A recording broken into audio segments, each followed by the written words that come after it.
government shutdown, tariff headaches. So why should investors be more bullish on risk assets, the market overall, than they were 6 months ago?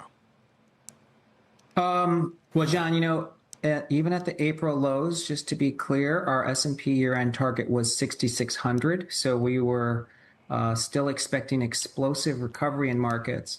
But we are above that level. And, we're 10 weeks before the end of the year and the S&P is at 6,800. I think it's still a base case then for people to say that in just a typical year, the S&P should gain another 4%. That would put us over 7,000 into the end of the year. And I think that that's sort of the minimum. But because we've got the Fed cutting, and they started in September, they've been on pause all year. That only happened twice in the last 50 years, which is 1998 and 2024. I actually think the S&P, given the skepticism that's been plaguing this market all year, we could do far better than 4%.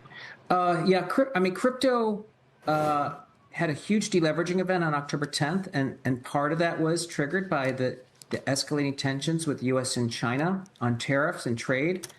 And that was the biggest liquidation event in 5 years for crypto. So there is still those ripple effects, 2 weeks later that are plaguing the crypto market. But I think we're almost through that because a measure like something called open interest for both Ethereum and Bitcoin are at record lows at a time when the technicals for both Bitcoin and Ethereum are flipping positive. So I think you're going to see a crypto rally into the end of the year. And it really does help to see JP Morgan say they're open to the idea of using crypto as collateral.